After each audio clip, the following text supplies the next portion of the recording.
All right, guys, welcome to the Constitution class. I generally get here about a half hour early, so if you guys want to, it's 2:30. So if you want to skip ahead a half hour until we start, skip ahead for about 30 minutes, and it'll take you right to the beginning.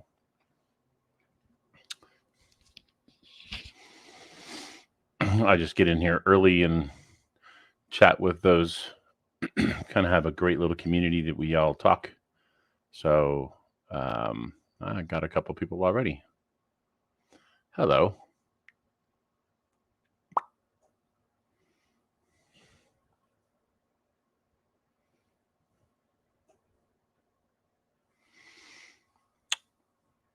What's up there, Raging Spark?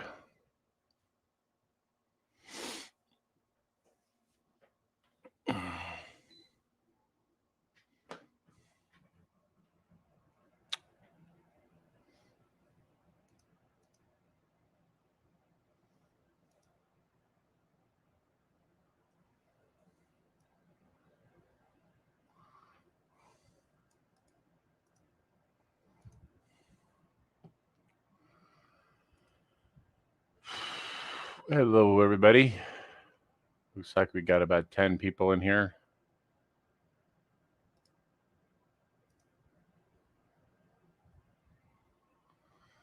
D-Dog. Beverly. Not hot and humid here. SoCal's kind of, it's a pleasant day. It was a little bit cool this morning. Had some fog at my location anyway.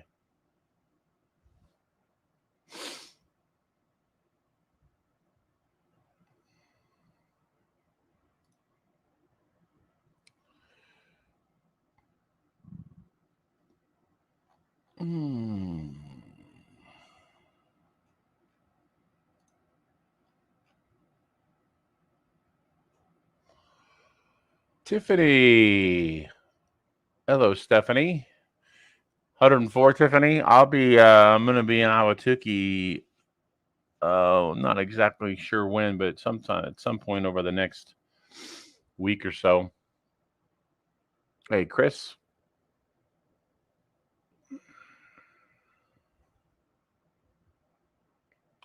Where are you, Stephanie?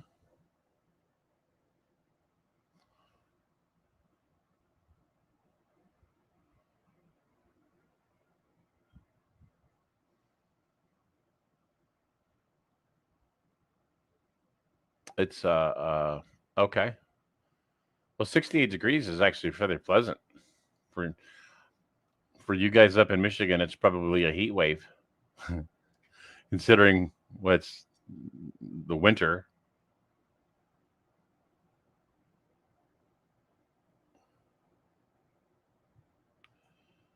Mm.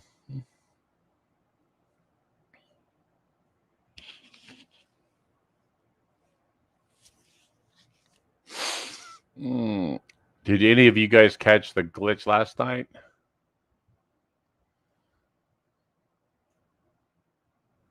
Yeah, I get that. We was I get that, Stephanie. We actually had over the weekend. It actually my outside air temp on my car reached 100 degrees. I hadn't seen that in a while. That was warm. Ah, another Michigan. D-Dog, I didn't realize you were in Michigan.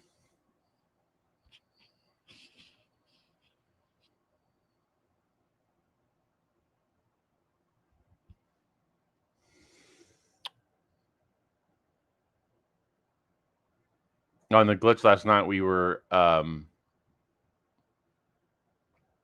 don't even know what I can say on YouTube, but I showed the we were breaking down the video of Buffalo. I thought we were going to be okay showing that, but they killed us. They killed our feed halfway through, so we had to start over. Mm. Gretchen Hitler. I like that. I hadn't heard that one before, but I like that, D-Dog. Very apropos. Well, we have in California, it's Gavin Newsome. Not Newsom, but Newsome.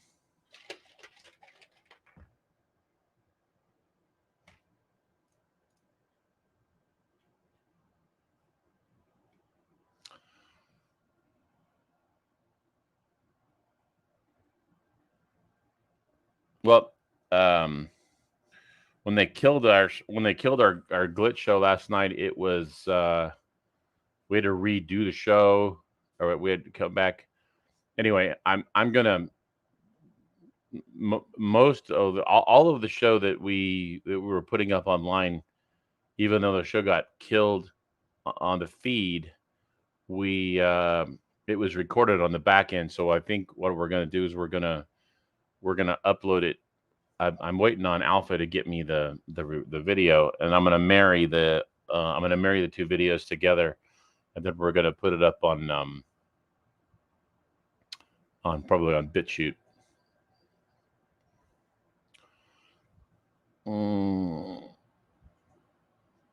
Prickster.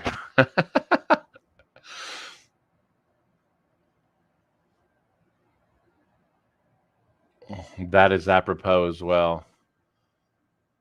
You know, it's true. G-Dog, he is a piece. I remember, you know, when I was, I used to do gun shows every weekend, every single weekend. I would do gun shows. All for the most part, I was focusing on California because I was selling things that were specifically for California, for the AR-15 platform, and I would. You know, I would talk to people all over the state, and you know, everybody was at that point. At that time, it was Brown. Jerry Brown was the governor. Jerry Brown was not a good governor in the 70s, and he was even a worse governor in the 2000s, 2010s. So anyway, but Newsom was the lieutenant governor, and I just kept telling people, you guys, you're gonna be begging to have Brown back when Newsom is governor, and of course I wasn't wrong. Screwsome. Screwsome is valid too. You tried to get tickets to the GOP debate. Wow.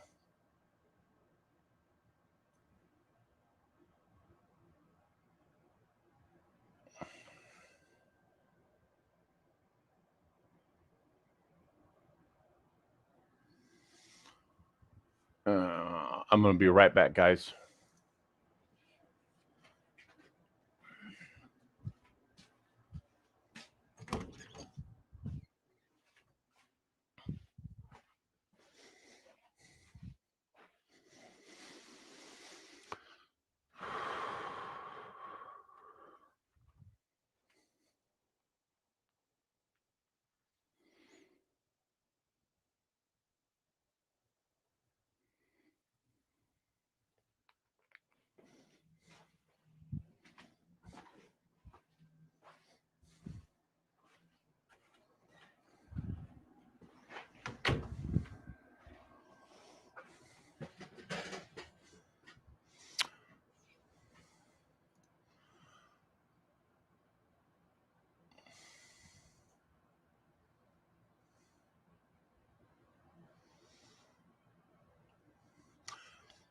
They never debate. It's all for show.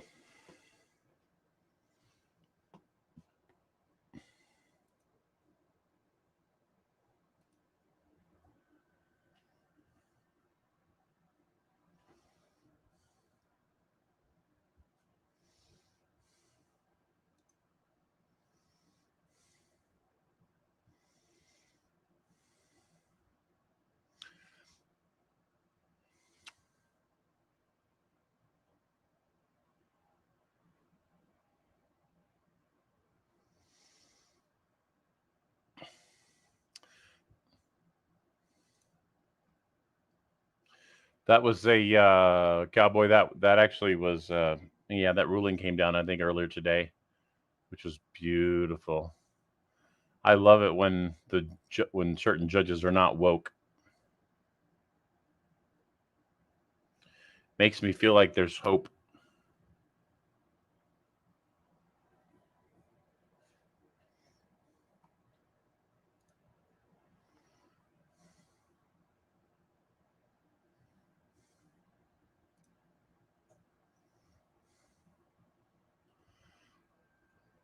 Amen, D Dog. Amen. No party. I am loyal to issues and to the country and the Constitution.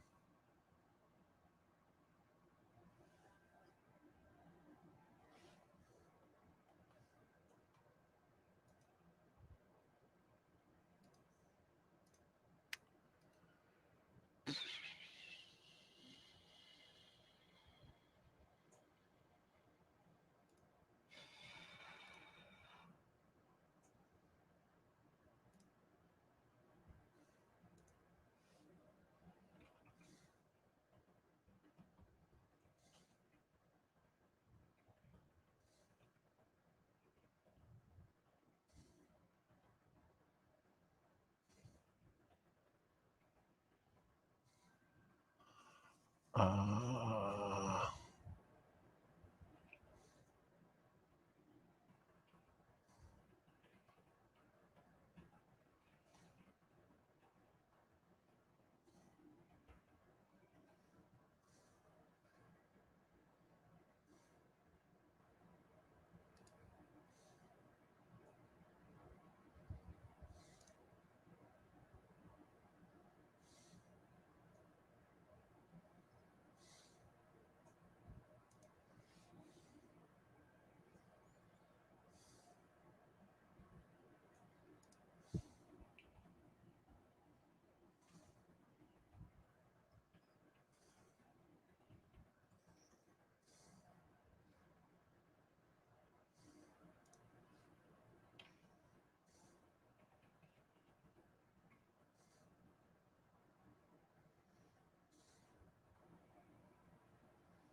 let's ask Doug about that, Stephanie.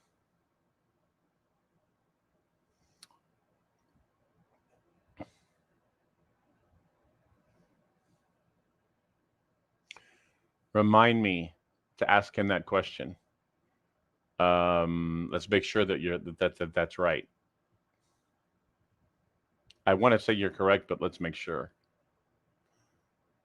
Talking about the courts, um, telling the attorney general not to prosecute.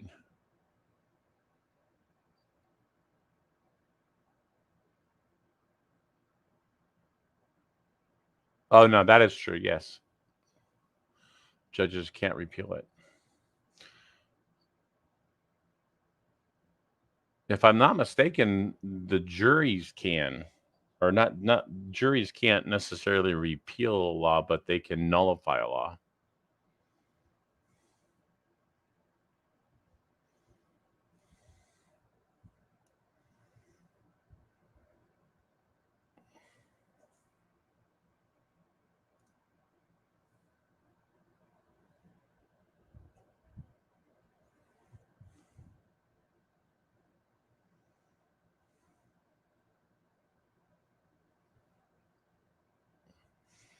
Amen, D Dog. That's but the problem is that most farmers and small business owners are so consumed with the things that they're doing that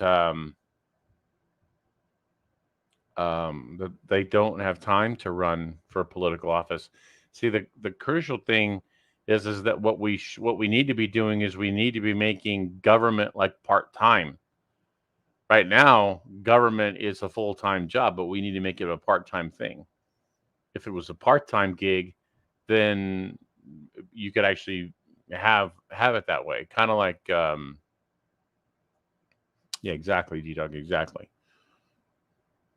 What's going on there, Colt? How you doing, brother?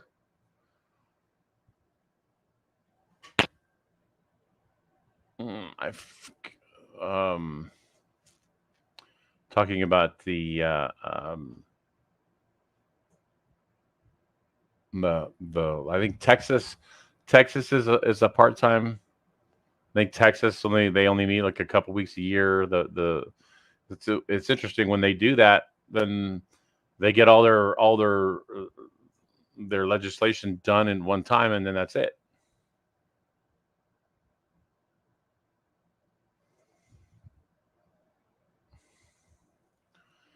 Star Citizen? What's Star Citizen? I I want to understand what you're saying, but I don't.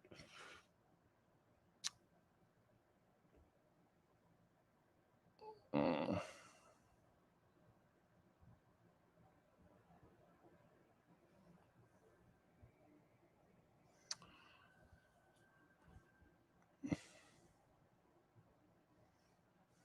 Okay, I kind of thought that. Oh, so Texas is January to May every 2 years. So they only meet from January to May. So it's like a 4 month session, and it's only once every 2 years. Is that do I understand that, Smart?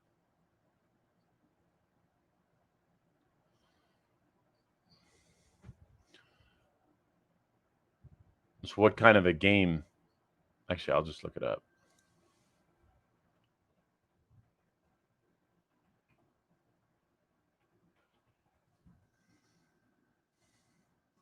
Okay.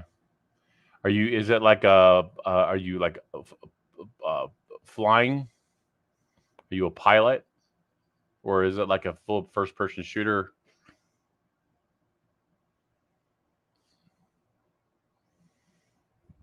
Is it like FPS? Are you a pilot, or what are you doing? Or are you kind of doing a whole bunch of stuff?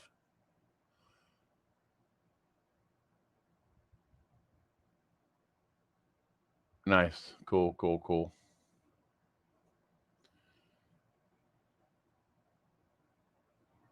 I do really well on the piloting things, but in the first person shooters, I suck. I always die. But I love pilot games.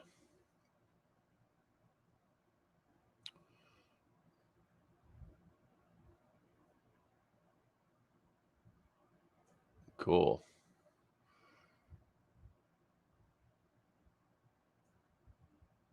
Citizen petitions.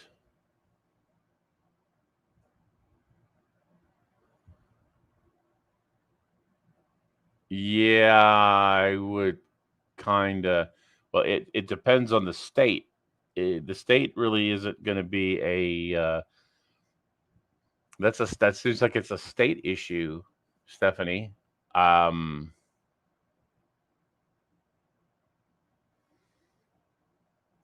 I'm not sure he would know. He might know, but well, we will certainly ask him.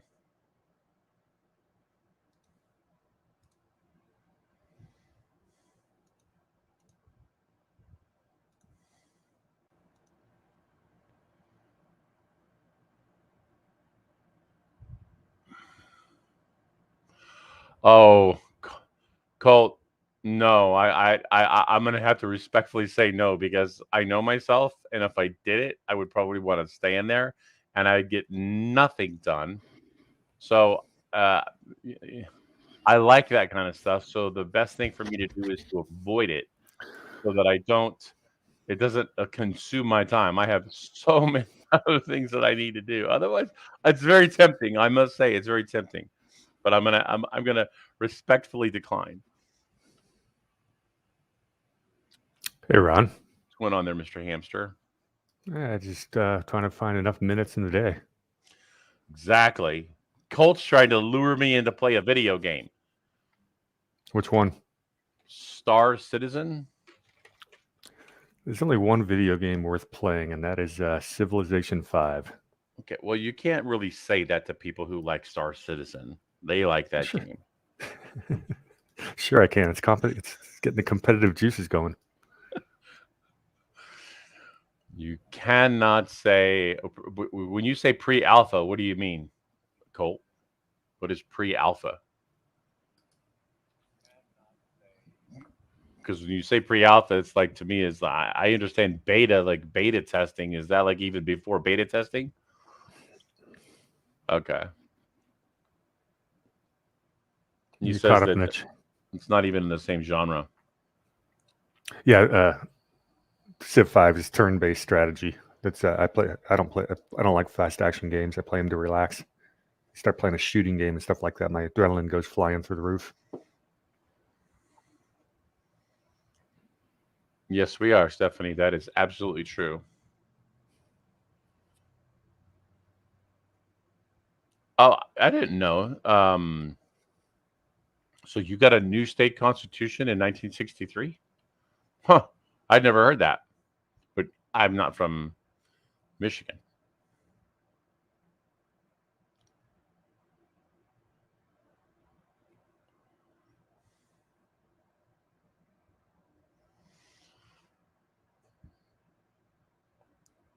So what I would do, Colt, what I would do to relax is I'd have a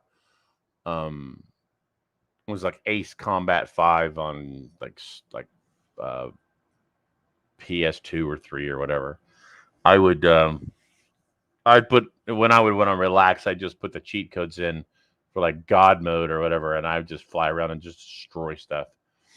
That was my form of relaxing. But when I really wanted to challenge stuff, then that's when I would go into like air to air combat.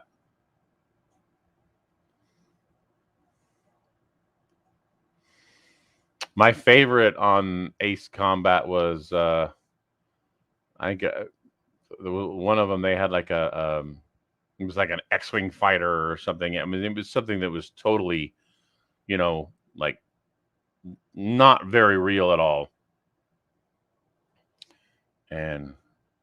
But yeah, cheat codes cheat codes can be fun. Not very challenging, but certainly fun. Michigan has had 4 constitutions. Holy crap.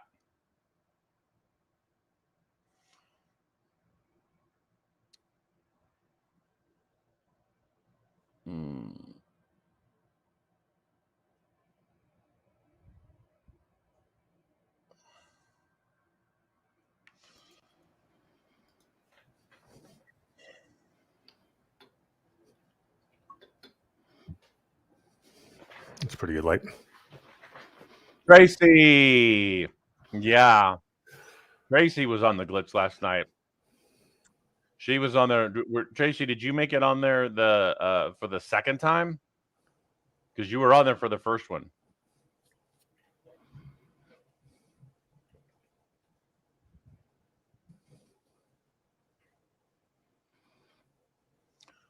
Okay. You got it, Colt. I will do that. You cut the last 10 minutes of the second one, or you cut the last 10 minutes of the first one? Did you get the edited version of both of them up yet? Nope. He hasn't sent it to me. Oh. I caught about 5 minutes of a show last night. Interesting guy I was talking to. I wish I could have got the whole thing. I may have to go back and watch that if I can find the time. The last 10 of the second, and then you watched the first part, and then you caught the last 10 minutes of the second part. I'm just trying to make sure that I got it right. Got it right. So Tracy, you caught the when Ron teed me up for that Twitter little spiel I gave. Did you catch that? That was fun. I'd almost forgotten all about that. So Ron gets a big assist on that one. I am curious, Tracy. At what point did they kill the feed? Because we don't know. I thought it was about 5 minutes before we caught it because I kept noticing the chat was dead. It had stopped moving, so I thought there was something wrong. Could have been 5 or 10 minutes.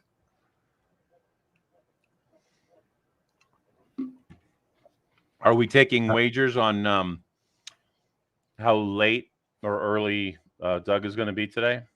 3:01. That's what you say every time. That's it. It's almost always correct. He's trying so hard to be on time, and that Dr. Pepper throws him off by 60 seconds. Woohoo!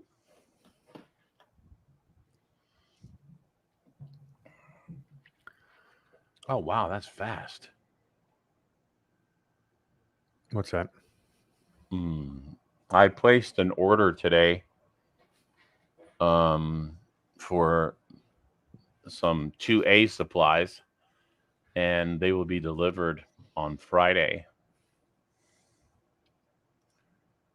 Yeah, how shame on you, Tracy, but they're being delivered to Phoenix, so I have to drive over to Phoenix to get them. How often you go out there? I try to go at least once every 3 months or so. Try to. Yeah, who's got fun Memorial Day plans? It's like it feels like the last 2 years we didn't really have a Memorial Day, and this year everything's going to be just jam packed. I will be doing nothing on Memorial Day except sitting in my chair, listening to some documentaries or reading. I will not be out in the chaos. I may actually head out to the river. I just got invited. That'd be fun. I was also supposed to go to a barbecue, but I'm not sure if we can do both. Tracy was drinking. What were you drinking, Tracy? Dare I ask?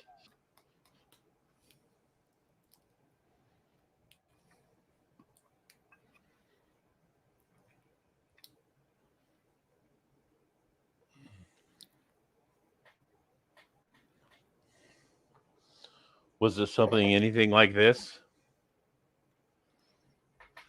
This is unopened.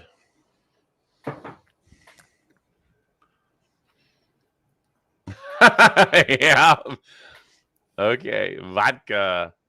I just got some really interesting vodka the other day. I saw it and I couldn't pass it up. It was mango pineapple flavored vodka.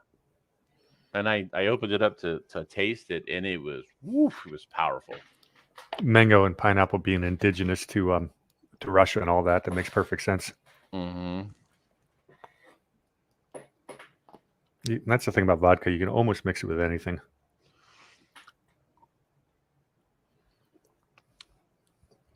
So, all right. So help me out. Why do they call it Scotch? What is whiskey, and why do they call it Scotch? I never really understood that term. I'm not a big alcohol connoisseur, so I don't really understand the terms.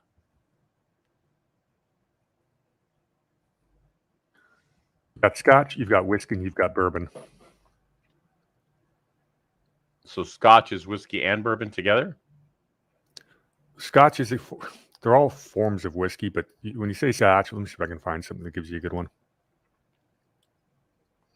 Scotch whiskey. Wow, $2.59. $2.59.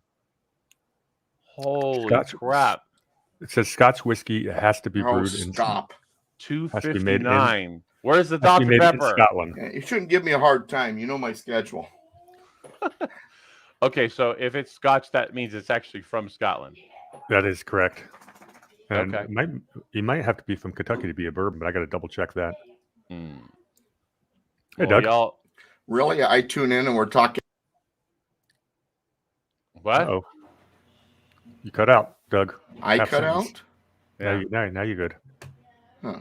You said you tune in. You tune in, and we're talking to what? About alcohol. Oh yeah, talking alcohol. Well, that's Tracy's fault. Tracy said she was drinking last night. Yeah, blame it on Tracy, Doug. Ron and I were trying to run a clean chat, and Tracy came in here, and it all got chaotic. And don't worry, Tracy. I'm here to defend you. Okay, well, before we excuse me, before we jump in, I want to address something here. Stephanie, are you with us still? make sure that Stephanie's with us, and I'll ask her questions.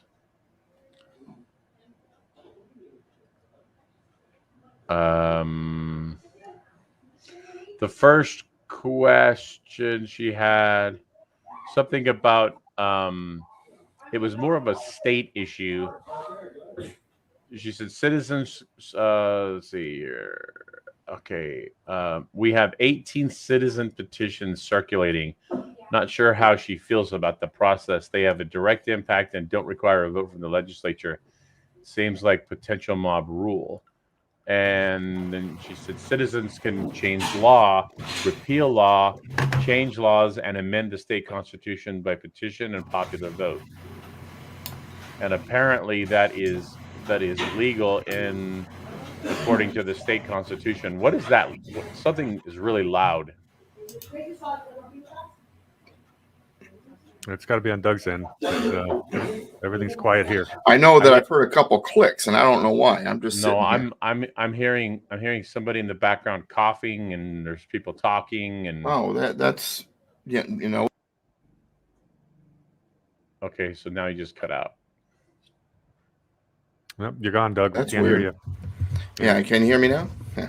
Yep. Let me tell them that they're being picked up and say, hey, I'm on the air. Shut the hell up. So hold on. They're in the dining room right on the other side of my door. Okay. Ron Colt wants us to put the poll up. Okay. So I'm on the podcast. I'm going to do a quick break because somewhere there's a loud noise coming from the background. A lot of people talking. Whatever that is, it needs to stop. His microphone's working. Yep, his microphone is working. I can hear it. Yeah. So they did a quick break. So I can tell you guys, stop, please. Because it's interfering with the program.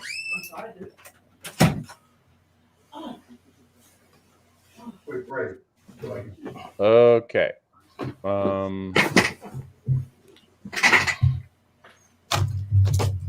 Sorry, Doug. Didn't mean to cause a family quarrel.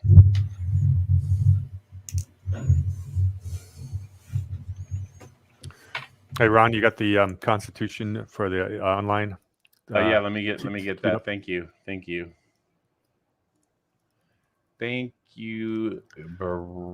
Warhamster. That was a nice save. Well, you just want to make sure Cordy doesn't pass you up on. Woo, that was close. Close.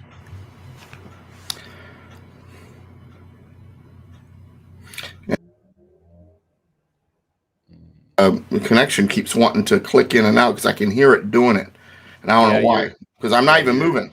Yeah, and you're really, really loud. Yes, you are. Well, I don't know why. And Colt's already gone deaf, and you beating the drums as you were walking over there, so we can't have that. What the hell is going on here? Yeah.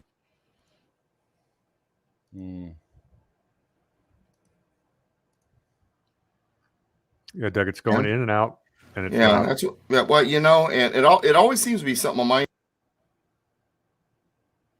that it won't work. But anyway, so be it. Just stop moving once you get it going. Just don't move. Be totally still. Be like a mime. You should be good.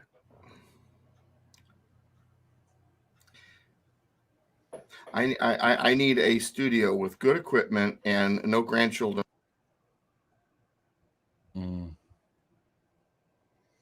Yeah, we need to get your audio fixed, Doug, because you're cutting in and out. Yeah, and I don't know why. Okay, well. So I don't know. Okay. So the question right now is a state issue, but we're granted a Republican form of government, and that's not it. I guess we did it to ourselves because of the 1963 state constitution. So are you familiar with any of that in Michigan at all? Doug? Shit. We may have to have him go off the computer speaker. Doug, we're not hearing a thing. Doug, we are not hearing a thing.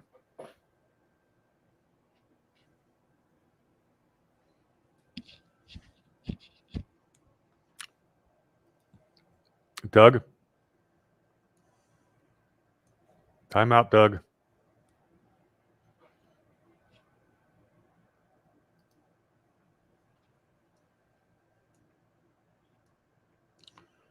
I may have to get him another headset.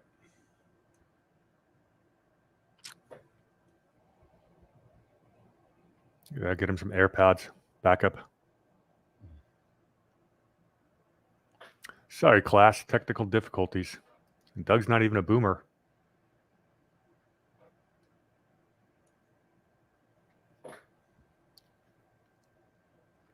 You'd think after 2 years of Zoom calls, we'd all have this perfected by now.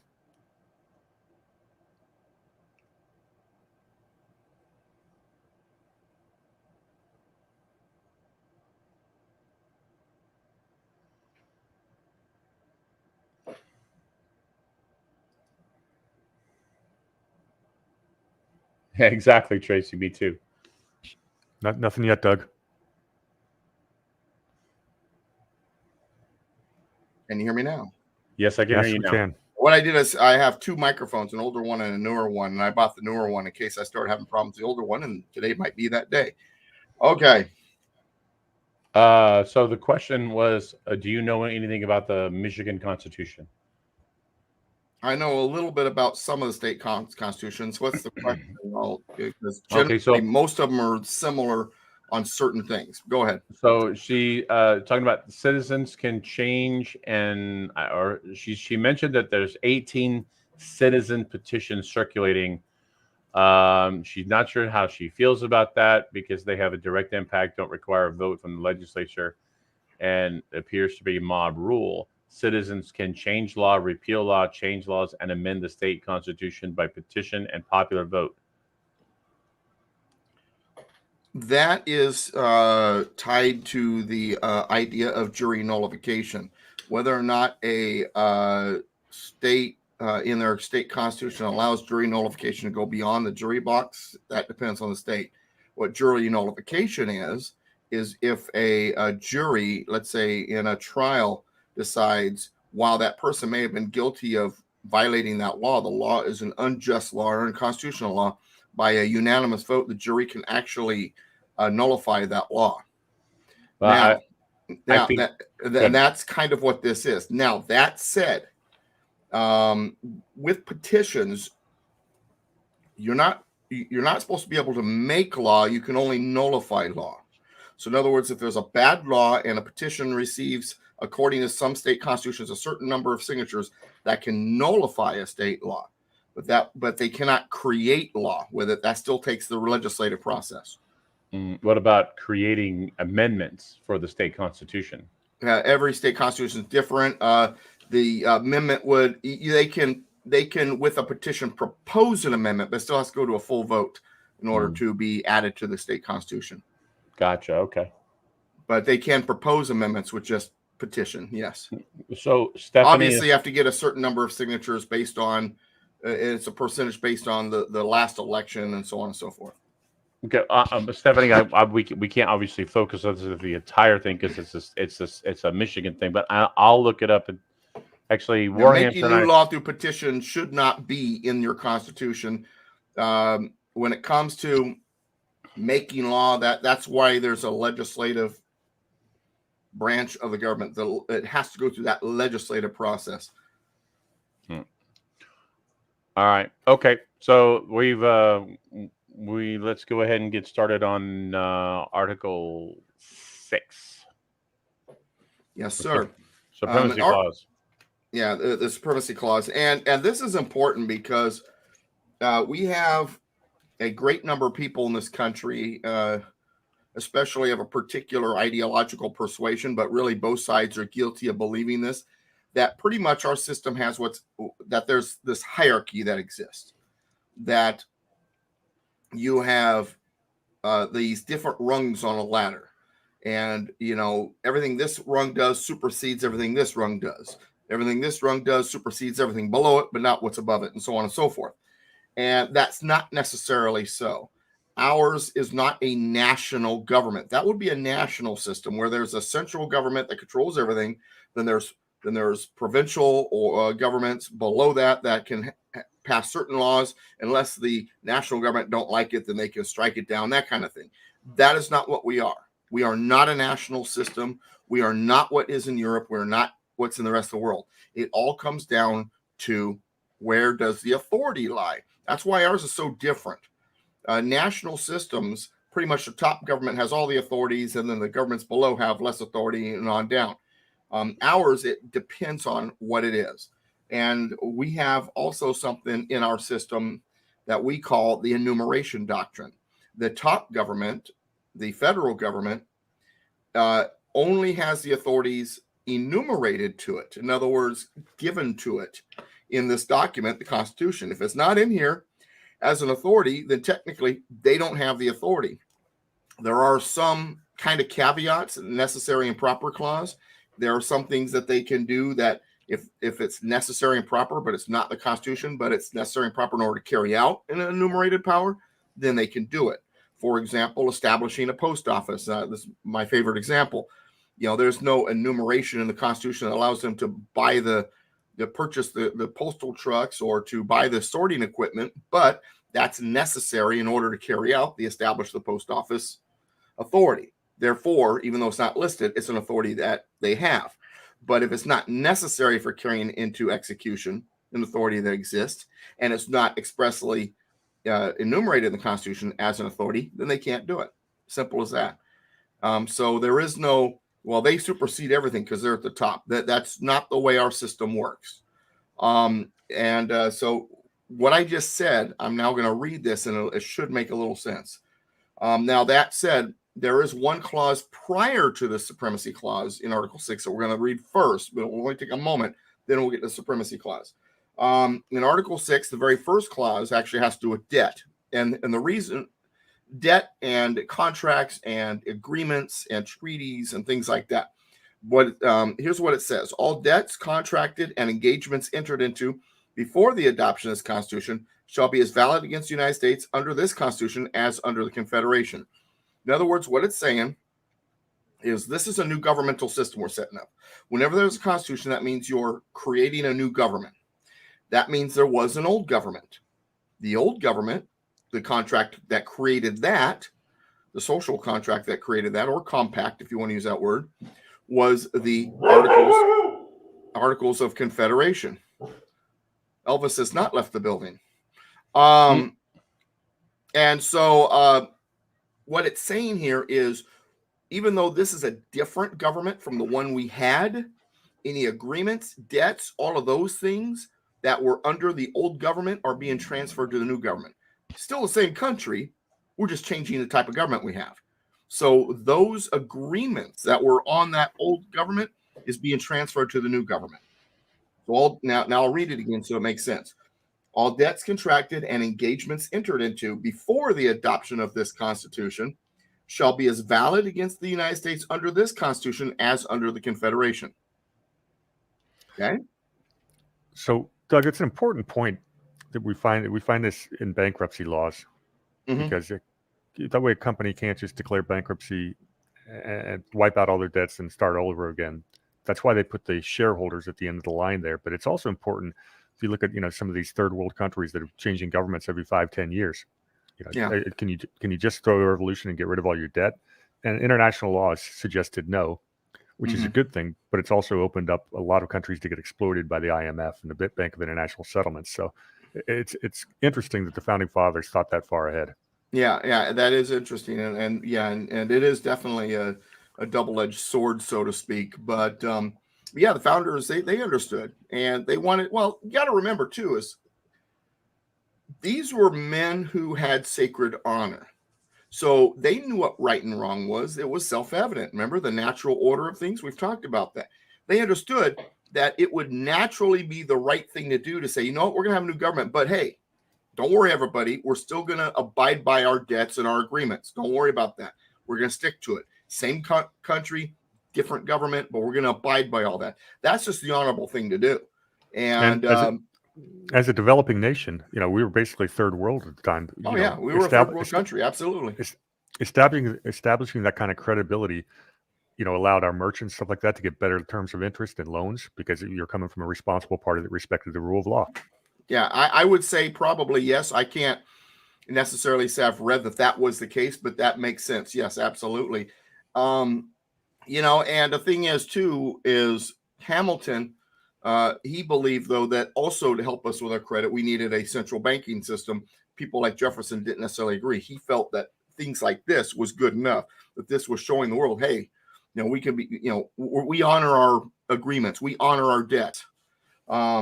We don't have to, be borrowing all the time and be in a central banking just to prove that we, are a good credit risk. But, and that was a debate between Hamilton and those who didn't necessarily agree with him. But that all said, it's funny because at the very end of the Declaration of Independence, I say this all the time because I try to emphasize it. I want people to understand how important what they put in that document really was. They meant what they said. And what they said at the end of the Declaration, and I'm going there so I can properly read it, and for the support of this declaration, with a firm reliance on the protection of divine providence, so they firmly believed that God was protecting them. This was a godly thing. That gets back to the preamble, do ordain and establish this. They could have just established a constitution. To ordain and establish, that's a godly, it's saying, hey, this is in the name of God. But the other part, after that, that's very important to me is this. We mutually pledge, they're doing it together, to each other our lives, our fortunes, and our sacred honor. I can't put enough emphasis on that term, sacred honor. Sacred honor was a big deal to these guys. Doing the honorable thing, doing the right thing, honoring your agreements, all of that was huge with these people. And I can't say that I necessarily believe that in today's political class that is necessarily the case anymore. All right. Any additional comments or questions? None from here. Okay. Well, you got something in your eye there? Is that what's going on in the chat room, Ron? Is that you? Yeah, my eye's been bugging me for about 3 days. It's been really, really dry. So it's like if I'm messing with my eye, I don't have anything in it. Yeah, well, of course, there's, I have eye drops I keep with me for exactly that because sometimes my eyes get dry. Oh, there you go. So he's got me beat. So there's nothing I can say to help this guy out. He's got it, man. He's got it covered. There's the old, eyelash might be in there thing. Just have a good cry. Go watch The Lion King, and when Mufasa dies, it'll come right out. Yeah, it's just it's been bugging me. I have I think what I actually have is I have a couple of like little skin tacks right on my eye, right where my eyelashes are, and they've been okay. I need to get those things removed. Yeah. Anyway, I don't know if that's. I get it. I get it. All right, so I'll try not to. You see, now that everybody knows his eye's bothering him, we're all going to be watching him for him to rub his eye, right? I'm just gonna go ahead and stop my camera. No, you don't have to do that. All right, so now let's get to the part where you talked about earlier, the supremacy clause. Now understand, we're going to talk about 3 things here. There are 3 things that are listed, so I want you to make note of this. Item number 1, this Constitution. This is where if I had a whiteboard, I'd be writing this Constitution, number 1. Number 2, and the laws of the United States, which shall be made in pursuance thereof. All right, made in pursuance thereof of what? This Constitution, which was listed first.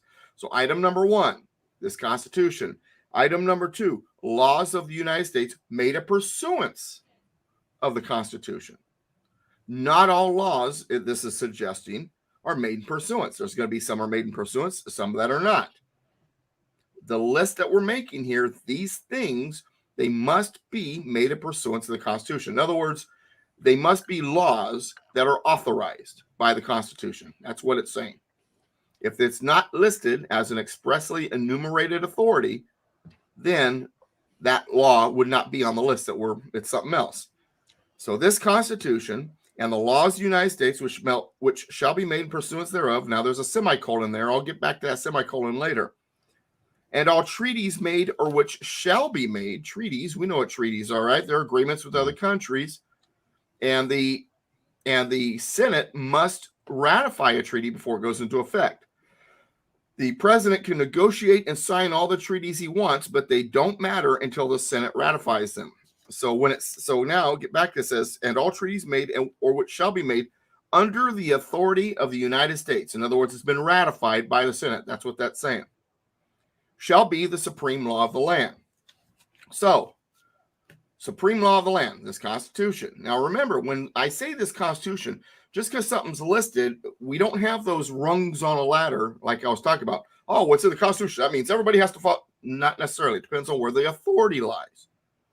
That's the reason why I get into these things about, well, then the state has to do it too because it's in the Constitution. Well, it depends. Where does the authority lie? It all comes down to authority. So this Constitution and the laws of the United States made in pursuance thereof. So these first two things are the law of the land, but only the federal laws are made in pursuance of the Constitution. If the federal government doesn't have the authority, the law cannot be the supreme law of the land because it's an illegal law. It's an unconstitutional law. And if a law is, as John Marshall had written, repugnant to the Constitution, it is not a law. Okay, so understand, just because the federal government makes a law or takes an action, it doesn't mean it supersedes everything. If they don't have the authority, it supersedes nothing. Does that make sense? Then there's this semicolon, and then all treaties made or which shall be made under the authority of the United States shall be the supreme law of the land. That means a treaty, just like the Constitution and just like laws made pursuant thereof, is the supreme law of the land. That's why treaties can be dangerous, and that's also why originally we didn't have a bunch of senators voted in by the population ratifying the treaties.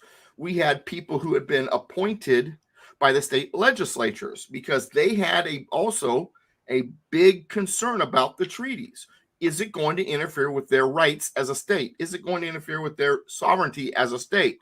That's the reason why it's so important that the senators were appointed by the state legislatures, because they're the ones ratifying the treaties. And I'm going to take it even a step further. We notice, based on the language, and I want you to get into a little bit of English and grammar here, a semicolon is a very important piece of punctuation.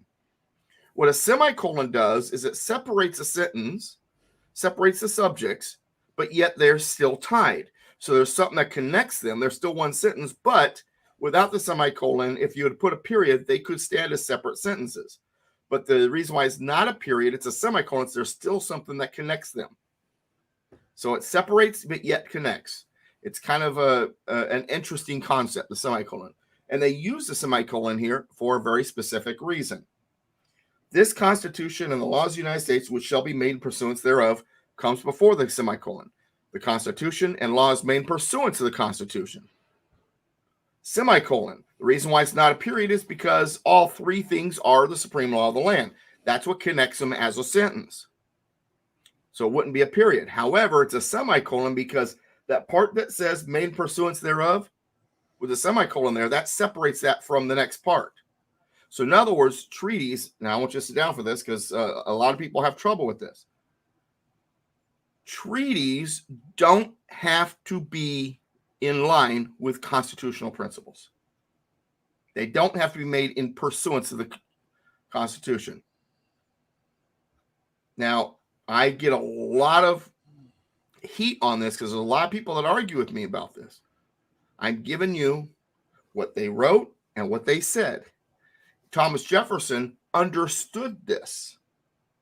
This is why he negotiated the Louisiana Purchase through treaties, because the Louisiana Purchase, for the federal government just to purchase the Louisiana Purchase, was actually unconstitutional because it was up to the states to purchase property from other outside sources. And if the federal government was to own land, it had to be either through the, remember this in Article, what was it? Article 1, Section 8, through the only way the federal government could own domestic property is by purchasing it with the consent of the state legislature for the purpose of needful buildings. Remember that? Those three things? But there was another way that the country, the federal government, could acquire property. Spoils of war. Spoils of war would be granted by what? A treaty.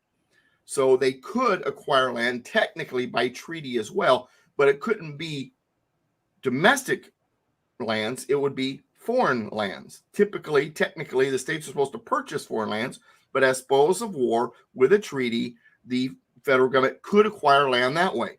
Jefferson recognized this nuance. So when the Louisiana Purchase came along, he's like, man, this is a deal we got to grab. The states individually don't have the money. We can do it, but technically it's unconstitutional unless I do it through treaty.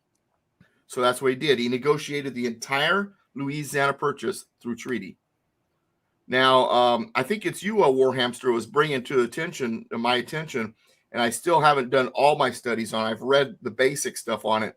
That I can't remember if it was you or my friend G.R. Mobley. It might have been Mobley. But Jefferson was upset because he got to thinking, hey, these deals do come up every once in a while. The federal government should be able to just, without having to go through that whole process with treaties, just purchase the land. So he actually proposed an amendment in 1803 to do this. Now I'm thinking about it was Mobley that to me, but Warhamster, you can definitely look this up. Well, thank you. The homework assignment. Thank you for the homework assignment. Yeah, you're very welcome. I didn't even know it was coming, did you? Neither did I. But anyway. Well, Warhamster doesn't have anything going on right now, so he'll have plenty of time. Oh, yeah. He just lays around with Elvis. Boy, if you didn't know what I was talking about, that didn't sound right at all. But anyway. Elvis is his dog. Yeah.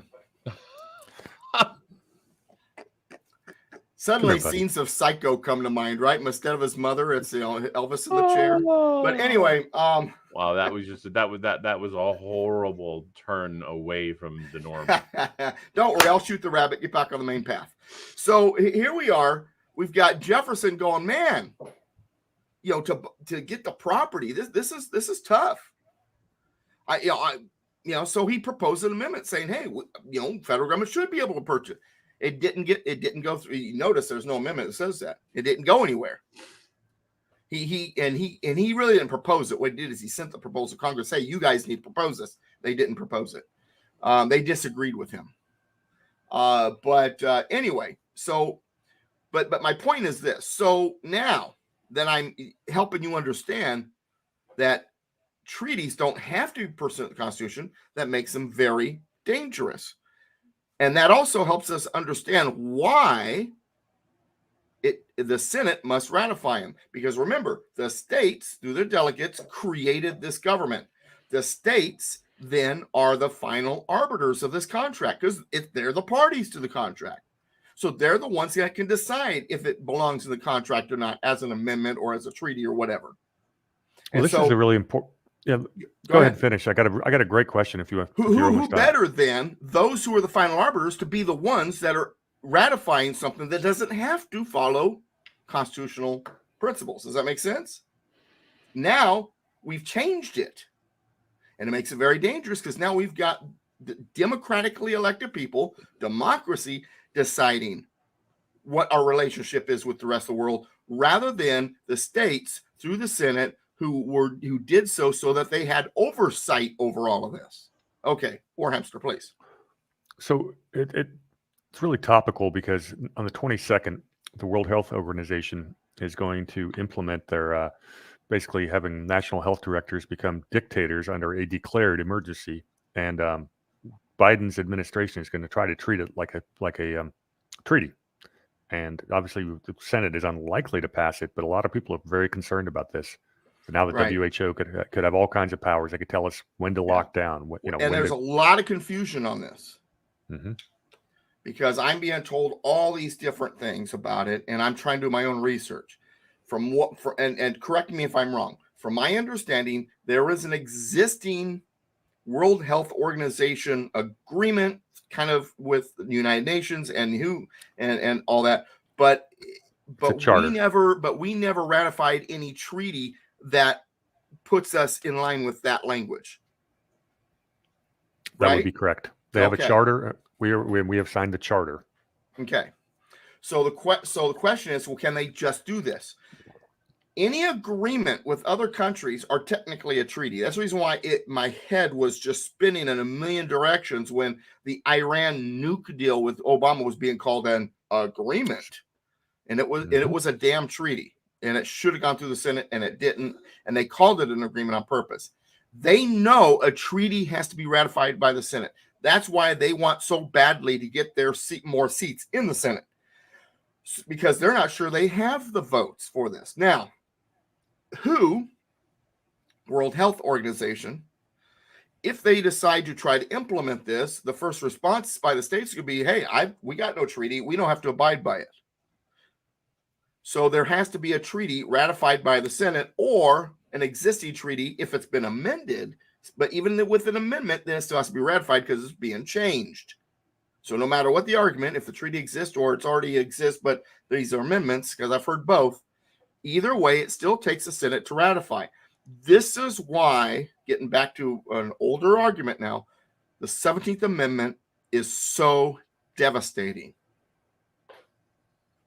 Because these people in the Senate are ideologically driven because they're voted in by the general public, and most of them are in the same frame of mind as the population centers, because that's who's getting them into office. I'm going to respectfully disagree. They're not voted in by the general public. They're selected by people on high, and then we have this sham called an election where it appears as though there's two people that are running, but one person's already been selected. Regardless of that, from their point, regardless of that, whether or not that is exactly, and I understand what you're saying, and you're essentially right. But I'm talking about the mindset of the senators. Mindset of the senator. I got to make my constituency happy, or the people that's tugging his leash, whichever. But nonetheless, if these people were appointed by the state legislatures, none of those people matter to them. Who matters is the state legislature. This treaty is not good for my state. My state legislature is going to feel like it's taking away their sovereignty. I'm not ratifying it. That's my point. Well, I agree with you. Again, it goes back to the salsa recipe. Yeah. We're using ketchup. And we're calling it salsa. Yeah, I like that. And so that's why. But when I talk about the treaties not having, and I have constitutionalists argue with them, so break down the language. And here, let me give you some of these copies of letters that these guys wrote to each other. Let's read what the Federal Farmer wrote about this, because he caught on very quick. Federal Farmer, in his letters to the editor, saying, hey, they're saying treaties don't have to follow this Constitution. That's some dangerous stuff. And the response was, yeah, but it's the state's representatives that are ratifying it. You know, and that did go back and forth a lot. And so the constitutionalists that sit here and argue with me, they haven't done their homework. And like I said, that semicolon's there for a reason. But treaties can be dangerous, but they're not if you have the states as the ones that are ratifying them through the U.S. Senate, but they're not. And this WHO thing has got a lot of people freaking out. I mean, you know, my 2 live classes already this week, man. First question right out the gate was that. And I did an event last Saturday. First question, everybody came to my table. And instead of looking at my books, they say, hey, what about this WHO thing? Are we giving away our sovereignty? I mean, it's the number one question on everybody's lips right now. It requires ratification by the Senate, at least legally. I'm not saying that they won't try to pull something illegally. That's very possible. But from a legal, constitutional standpoint, it cannot happen until there's a ratification by the Senate. We are not to be tossed around at the whims of the international community. We have never ratified any treaty that allows that type of loss of sovereignty. Okay. And I tell you what, the conspiracy theorists and conspiracy factualists, both groups right now are freaking out over WHO, because it's their nightmares that they've believed all their life coming true. So I get it. I get the panic. But once again, if we're going to stand firm, if our cockroaches are willing to stand firm, they're going to say, whoa, wait a second. That's got to be ratified. cannot be applied until it's ratified. And if it's not ratified, tough. Yeah, this would be a state nullification issue, I think. Oh, absolutely, too. Well, you know, and here's the thing. Nullification is an interesting animal because the nullification crisis under Andrew Jackson, Madison kind of wrote about this. While Madison agreed with nullification, he did not agree with states nullifying perfectly constitutional laws or items. So even though this treaty, let's say it did get ratified and our sovereignty was being interfered with, technically it would be perfectly legal if it got ratified. But then if the states started nullifying it, they're nullifying a perfectly legal treaty. Now what happens? They'd be right because it's a wrong type of treaty. It's the wrong type of thing that's supposed to be happening. It's against all of our principles. But you get what I'm saying, hopefully. Well, Doug, can I ask a question here? You know, if we have all these, things, how do we get back to the original Constitution? I mean, I know it's simplistic to say that we, the people, are going to have to do it, but I mean, how? What's the remedy? I believe the key is to be a republic again. So the first two steps would be to get the Senate back in the hands of the state legislatures and to get rid of Reynolds v. Sims. Okay, so that said, to me, that's the first steps. That said, if we go back to the where the Senate, if we nullify the 17th Amendment, do we clear out the senators that are in there now and have a whole new slew of senators elected by the proper in the proper way? If we did it in the style that the founders would do their amendments and the way history has done it, we would put it in place, and as each term comes up, they would be replaced by who the state led. In other words, it wouldn't affect who's holding right now, but that when their term's up, be it 2 years, 4 years, or 6 years from now, but if they're not, it would take effect. And I understand that. Go ahead. I could see both of you being correct. You take out all the existing ones. If they're good, the state legislature is going to put them back, but they stagger the 2, 4, 6 like they did with the initial Senate. That's a good point. That's a good point. I can see both. Because the states have had their representation taken away, and if you're going to give it back to them, then give it back to them immediately. Well, that's what I told that legislator from Utah. Is if I can get Utah to defy the 17th Amendment, that's what they should do. Yank both of those immediately, and then appoint who you want to finish out the existing terms. That's the way I would do it, one state at a time. But with all of the states all at once, it's suddenly reversed. Well, what's interesting about havoc. I mean, the state governments, according to the Constitution, are supposed to have a say in the governmental process, and they haven't had in 100 years. Right. So if we give it back to them, then we need them to be able to have the senators that are actually doing things on their behalf, because right now they're not. Right. That's a good point. Well, the other thing, if you're talking about the timing and how to do it, Doug's talking about reversing Reynolds v. Sims, but to amend the 17th, we're talking about a convention of states. Yeah, probably. Now, do you reverse Reynolds v. Sims in that convention? More than likely, if we have the right-minded people that are willing to repeal the 17th.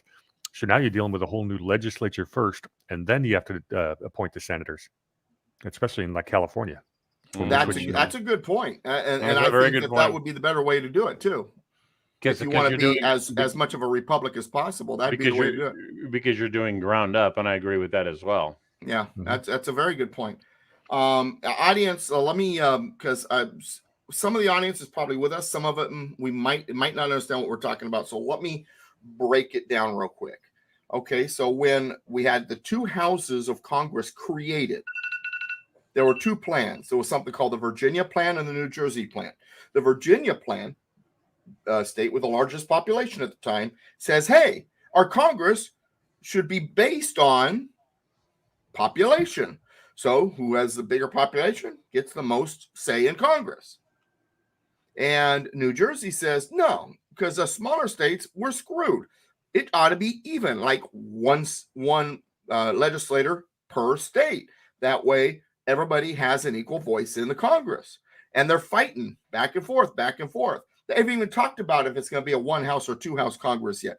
They're just talking about, should it be the populated states with the control, or should it be even Steven, which really would give the rural states more control because there's more rural states than there are heavily populated states. So really it was a fight over, does the city folk or the rural folk control the legislature? That's what it was really about. And so Roger Sherman from Connecticut says, hey, I got an idea. Let's do both. And he suggested they have two houses.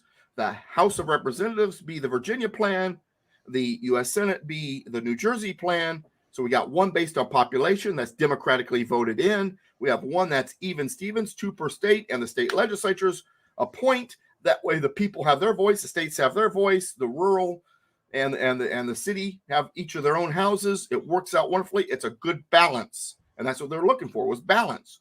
Now, once that bicameral Congress, that federal system was put in place, the states went, hey, that's a pretty good model. We're going to follow it. So the states had created with their new state constitutions 2 houses, either a state house or a state assembly, depending on what they decide to call it in your state, and a state senate. State assembly, like the House of Representatives, by population, voted in democratically. State senate, same number across the board, in this case by county, 1 per county, and they were appointed by the county legislature, like your U.S. senators are appointed by the state legislature. They followed the exact same model. So that worked out wonderfully because you've got different sets of eyes looking at this lawmaking process from different directions. You want different sets of eyes. It's like, if you're having a board meeting and everybody says, so just let the president make all the decisions. No, you want the vice president and the treasurer and the secretary and the other board members there so that you have all these different sets of eyes negotiating and debating so that you get the best possible result, correct? Well, why not then legislatively also? That was the idea. Then, because power likes to consolidate and have it from only one point of view, theirs, that multiple way of looking at things, multiple constituencies, multiple sets of eyes has dwindled and been whittled away.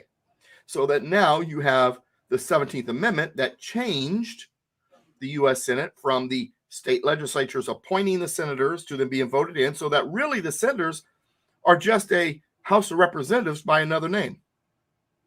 So now you don't have all these different sets of eyes. And used to have the vice president serving as president of the Senate who gave a third set of eyes by the executive branch. That's not really the case anymore unless there's a tie. So you really only have one set of eyes now. And then when the states started, some of the states decided, okay, now that 17th Amendment's in place, we're going to follow that model. Some of the states changed their state Senate so that it was based on popular vote rather than being appointed by one per county, appointed by the county leadership. Some of the states still did it the old way. Reynolds v. Sims in 1964 was a case in which Alabama was sued for doing it the old way. And Alabama lost because it wasn't very democratic. And you know what I think of democracy. And so that once they were ordered to do it the new way, all of them were. So we have 2 pieces of our republic that is screwed up. And that's what we're talking about. So for those that hopefully I've caught everybody up here. So if we just go back, just those 2 things, go back to the state legislatures appointing the U.S. senators and the county legislatures appointing 1 per county, the state senators, and I think we need to take our county legislatures and go back to their original model, which was a bicameral house, 2 houses also. But that, and the Western states never really did it that way, but the Eastern states did. I think we would be on the right track, because what would happen is we would have now legislators looking at things from different points of view, and you wouldn't have the population centers dominating everything with both houses. They would only be dominating one house. The rural states or the rural counties, depending on if you talk about the federal or state legislature, would have a voice in the other house. Now there's debate. Now there's decision making going without just one party saying, make it so. See what I'm saying? So that, and to me, none of the other stuff matters until we at least get that going. I think that is the rudimentary foundational thing that needs to be done first. That said, there's actually one thing that's even more foundational than that. We better get ourselves into prayer. We better get our religious house in order, or we're never going to get our political house in order. But that's a different topic for a different time. All right. Warhamster, you got a grin on your face. You want to add to that? I can add to that, but I'm really looking forward to the next line you're going to read because I got a new question for you on that one. But yeah, because the only thing, go ahead. Yeah, the only thing I was going to add is that it goes back to what the idea of representative government is. Mm-hmm. And right now, our senators represent national political parties, and national political parties. Everyone just votes for an R or a D, or too many people do. All they have to do is bribe a lot fewer Congress critters. But when you have to, if you want to try to shall we say, influence people in 50 different states with hundreds of counties and stuff like that, it's a lot more difficult for just a little bit of bribe money to go a long ways.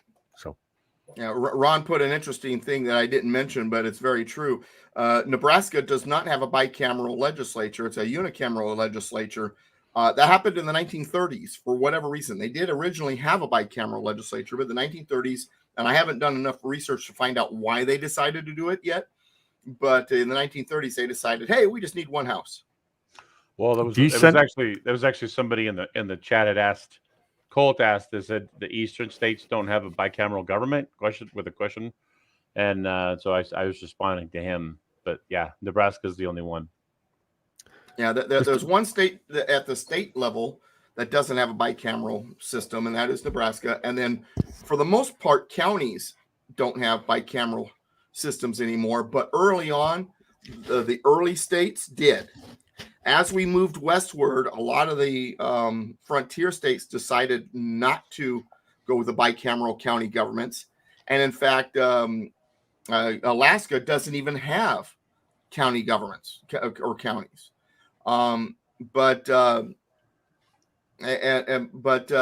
So they kind of went away from it as we moved westward for whatever reason. I don't know the details as to why.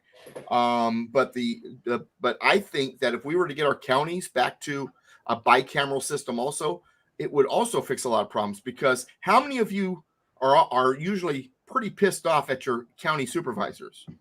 Every single day. Every single day. It's a unicameral system. There's nobody checking them. If there was two houses, there would be a natural check. Let's have one of those houses voted in, the other one appointed by regions or states, cities, leadership. Have them appointed by the leaders of a region or cities, and have the other ones voted in. I guarantee you it would be a different animal. The only question that I have with that is, that's just seems like it's more government. No, but it actually brings us back down to that old 30,000 people per representative. We should have more. The Electoral College is wrong. It's ridiculous in the state of California to think you can reach 40 million people with a consistent message. We ought to be doing much more smaller electors, and then they can get to know the people in your community. Say, this person agrees with my values, and I trust that person to go elect my senator. That's where we want to get to, because you can't. When the numbers are so big, you get it. No, that's where the money comes into the elections. That's when the advertisement, wins elections and everything like that. And I have a new slogan: let's decentralize the corruption. The smaller is better. I like that. Doug, what was the? Forgive me because I don't remember. But what was it that capped the amount of? Where do we get the cap of the House of Representatives? I'm trying to remember the year. It was early 1900s, and it was a congressional piece of legislation. And I'm not in full disagreement with it. Now, that said, I think you're trying to tie that into something else, which is there is an amendment that was a part of the original Bill of Rights that never got ratified, and it would require one member of the House of Representatives per 30,000. Yeah, well, that's the one that was never ratified. And but through time, that they decided not to do it on 30,000. It was a bigger number, and that changed by congressional decision through time. And by the early 1900s, I can't remember the year off the top of my head. I want to say the 30s or 40s, but I'm not positive. Congress finally said, you know what? We're just going to cap it right here. It can't get any bigger than that. But what has happened as a result of that, and this is where I think Brady is kind of might be onto something here a little bit, is that now in some states, the congressional districts are millions of people. And the question is that person capable of properly representing millions of people? Now, that said, John Cox, who ran for governor, I met him long before he ran for governor. He was on my show a couple times. He believes in ratifying that one Bill of Rights that never got ratified. He believes that smaller districts are the way to go, even if it does increase the size of bureaucracy. I'm not necessarily in agreement to that. I don't like the idea of a bigger bureaucracy per se. There are some exceptions depending, but for the most part, I don't think that's a good idea. And he says, well, if they represent less people, he says to me, they'll be more answerable to those people and more transparent for those people. And I said, not necessarily. How do you explain city council members? They're answerable to a smaller amount of people, and if anything, they're worse. Mm. Well, I think I would favor having maybe doubling the House of Representatives. So that you let me get this thought out real quick, Webster. So that you actually, if you double the House of Representatives, you're not getting 10,000 representatives, but you are making it a little bit smaller. Okay. And then Warhamster, go ahead. What I'm suggesting is you can't get to know a state senator. You can get to know your local elector or electors in the city council. So therefore, people involved in politics are not going to spend all their time, watching what Gavin Newsom is doing. They're going to spend all their time watching what their legislatures are doing. And they're actually going to pay attention and get to know the people in their community. And only elect people that actually represent the community. You force their attention span away from national back to community, and then you get good electors, and those good electors then make sure that the Gavin Newsoms of the world never see office. That's kind of the idea. And it's funny, Warhamster, because you've been talking to me about this the last couple of weeks, and at first I was kind of, and I've been thinking about it, and I think you're onto something, because he's not saying that these are office holders. They're not office holders. They are basically a liaison between you and your representative.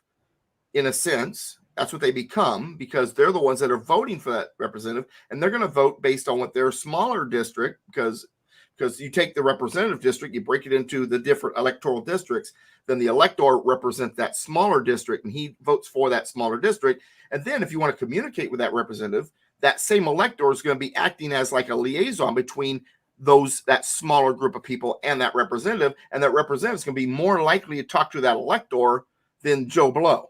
Does that make absolutely? Am I on target here, sir?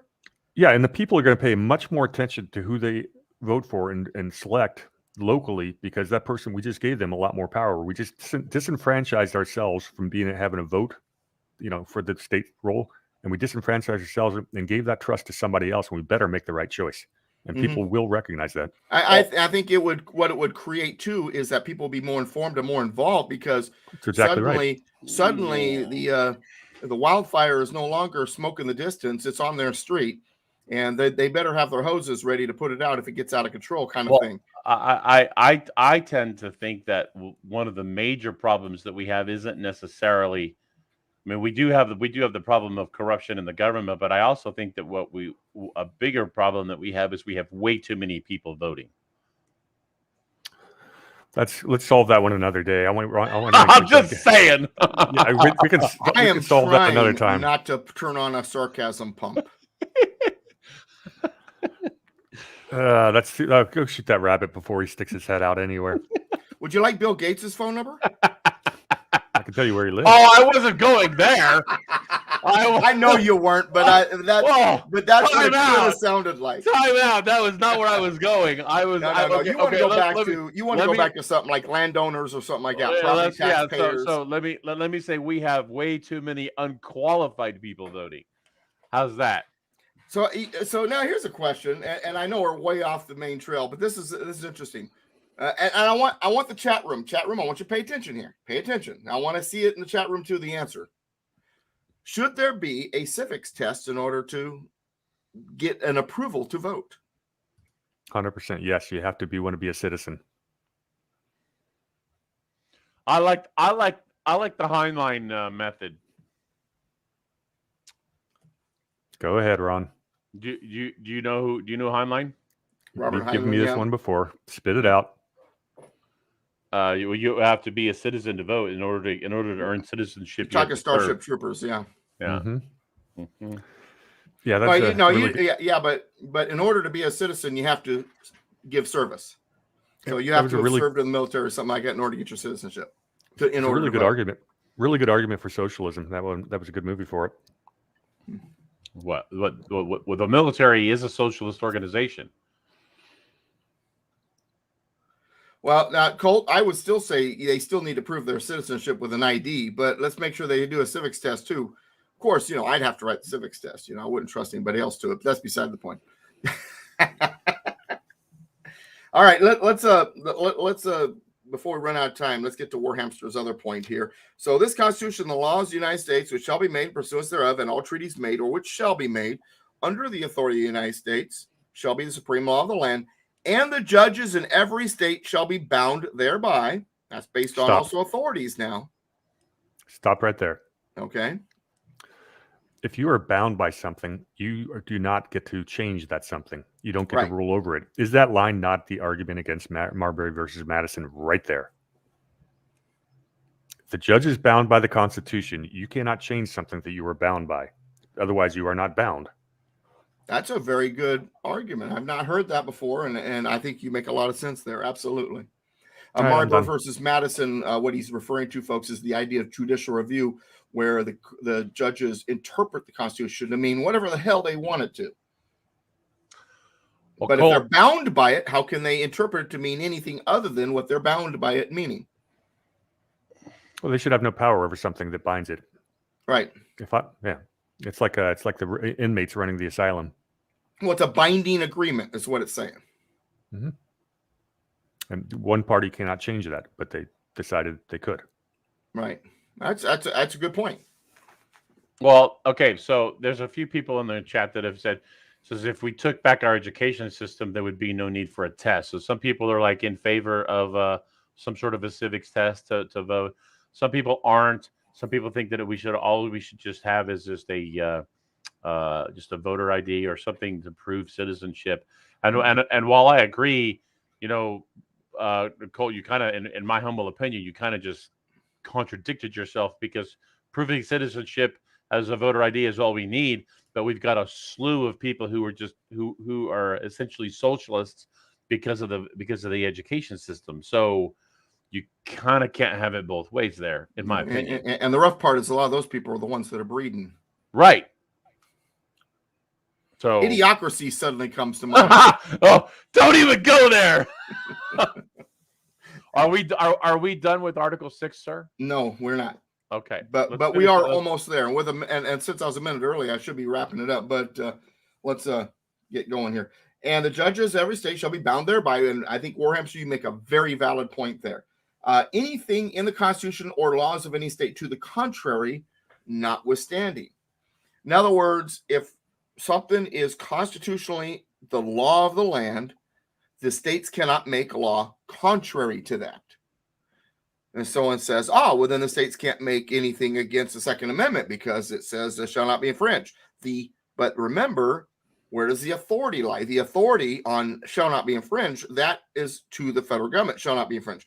Every single federal government gun law is unconstitutional, but it applies according to the preamble to the Bill of Rights to federal government. So states can make gun laws, but that doesn't mean they can stomp all of your right. It's still your natural right.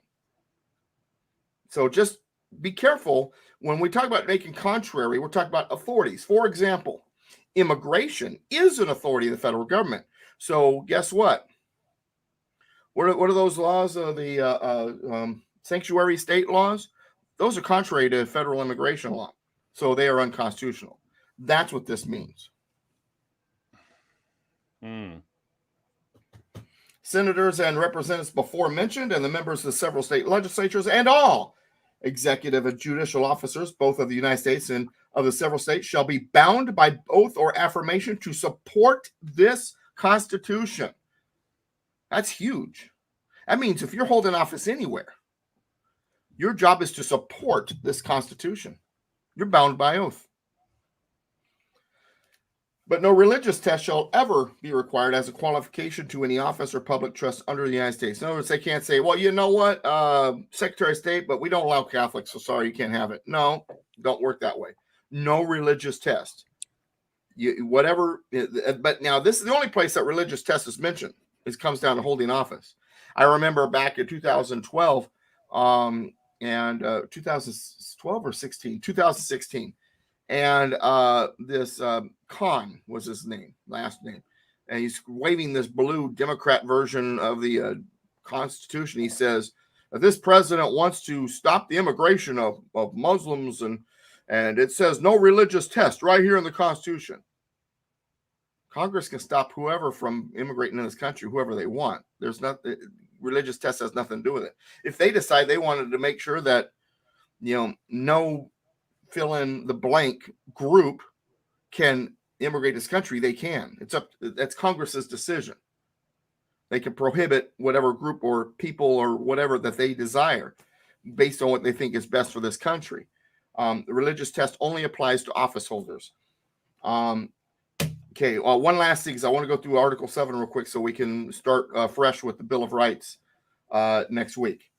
Ratification of the conventions of 9 states, 3/4, shall be sufficient for the establishment of this Constitution between the states. So ratifying the same, it's actually just under 3/4, but 9 is 3/4 of those that were present. 12 were present. Between the states, so ratifying the same. Done in convention by the unanimous consent of the states present. Remember, only 12 states were present. Rhode Island had decided not to send their delegates at the last second because they realized a new Constitution was probably going to be written and they wanted no part of it. Present the 17th day of September in the year of our Lord, 1887. September 17th, 1787. Why is it September 17th a federal holiday, national holiday, whatever you want to call it? And why is Labor Day? I say get rid of Labor Day and make Constitution Day the September holiday. I don't like socialist holidays. That's why I want to get rid of Labor Day. I know. Doug, Doug, real quick. Okay. I know you got to go. Tyson asks if states can make laws contrary to the Constitution. That's not what I said. This is his question. Okay. If states can make laws contrary to the Constitution, why would state office holders have to make an oath to the Constitution? States cannot make laws contrary to the Constitution. It comes down to authorities. You weren't listening. Okay. Well, or maybe he misunderstood.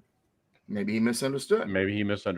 They cannot make laws contrary to the Constitution. They can make laws regarding the authorities given to the states. They cannot make laws that are contrary to laws that are based on authority made by the federal government that are authorized the federal government. And just because something's in the Constitution doesn't mean it applies to the state. They're not making a law contrary to the Constitution. If it doesn't apply to them, it applies to the federal government.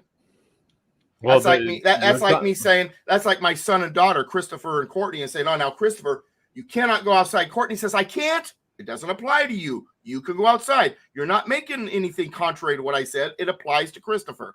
Go on outside, Courtney. Tyson, gun laws. Okay, so the Constitution does not apply to the states, I think is what he's saying. No. The Second Amendment, the Second Amendment does not apply to the states as written. So shall not be in, because if it did, then that means the states couldn't make any gun laws either. Don't you like the fact that a 2-year-old can't walk into a gun store and buy a gun? Someone's got to make that law. The states can. The federal government cannot. Second Amendment doesn't apply to the states, not because we want the states to be able to infringe on your state, on your ability to keep and bear arms, but because there are some laws that do need to be made. But the federal government can't make any laws regarding guns. But somebody has to be able to make those laws, and that's why shall not be infringed does not apply to the states. Otherwise, no gun laws can be made, and some do need to be made, but it needs to be made by local government, your states. Ty said we're gonna have this discussion when we do the Second Amendment, and typically when we do the Second Amendment, that's a 2-week, maybe 3-week show. And that's probably 3 weeks from now, because next week we're going to do an introduction to the Bill of Rights. So the week after that will be the First Amendment, and then we'll hit the Second Amendment after that. Yeah, and you will not want to miss that one, because there's all kinds of fireworks that occur when we talk about the Second Amendment. Yeah, and what's happening, Tyson, is remember at the very beginning of the show, I was talking about that our Constitution, it's not like a national government where there's this hierarchy. Okay, it depends on the authorities. Our Constitution is very different than any other system in the world. It depends on where the authorities lie. So, and we'll get more into that as we continue. I'm glad they're asking questions though, Tyson. I am excited that you're asking questions. I want you asking these questions. That's good. And we need to know. I will tell you guys that, I have used to be like a staunch, like any law made by any state was absolutely verboten, could not be done because of the Constitution, specifically in reference to the Second Amendment. But Doug has altered my opinion and my thinking on that a little bit. Now, Tyson, real quick, says, why would they sacrifice their lives to then allow state governments to infringe? They weren't worried about the state governments because who were they? The delegates of their states. They were the state. They trusted themselves. It was this federal government they were creating they didn't trust. The they in your question is the states. Yeah.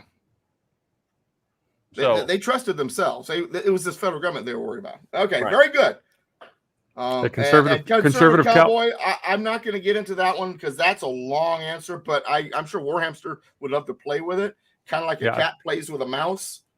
But I did download a couple of articles on that conservative cowboy. I've been a little bit busy, so I haven't gotten to it. But when I do respond to it, it'll be well researched, and I'll let you know what I got. Yeah, I'll try for next week. I actually haven't researched it as much as Warhamster has, but it's something that Warhamster actually brought that to my attention. I'm aware of the Hawaii thing, but I think that it's being taken a little bit out of context. I have to do more research to make sure I'm right. If that makes sense. I think what we should do. How many more articles do we have? All right, so we've got. Okay, so we're going to do a show on the introduction to the Bill of Rights, the First Amendment, Second and Third, the legal amendments, 9 and 10, 11 and 12. No. How many? Hang on. We're done with the articles. Okay, so all right. So this is what I suggest we do. Next week is the weekend of. We got about 10 lessons to get to the end. Is what I was getting at. Okay, 10 weeks, should I say? I was going to say, why don't we do the day after Labor Day? Let's not have let's make that just kind of an open forum, and let everybody just bring their questions. And about Hawaii. Yeah, about all the stuff that we've got backed up, so that we can catch up. Because there have been a lot of questions. Okay, I'll go with that. And I'll be honest with you, we should be done with the full Constitution by then too. Okay. Well, he meant Memorial Day. Oh, you said Labor Day. I meant Memorial. I meant. Oh, that's too soon for something like that. I reject it. I'm kidding. That's okay. We'll figure it out. Well, my feeling is that on Memorial Weekend there will be people who are I don't know. It's just a short week, so let's make it like a free for all class or like. Okay, I'll consider that. That gives me some reading to do before then. Yeah, you said Labor Day. I'm like, wow, I got till September to prepare for this. Yeah. Thanks a lot, Warhammer. My bad. I did my bubble. He had Labor. I said Labor Day, like just get rid of Labor Day. Anyway, all right. On that note, let's let Doug go because he's got a long drive to make to get to a new destination tonight. Yeah, which is actually 5 minutes closer than the one before was. Well, Doug, I'll be calling you during your drive today, so please take my call. All right. I'll make sure my phone is on. Thank you, Doug and Warhamster. As pleasure as always, and we will see y'all next week. Yeah, guys. Warhamster, give me about 10 minutes before I get out the door. Yep. Okay. All right, See you guys next week. All right, bye-bye.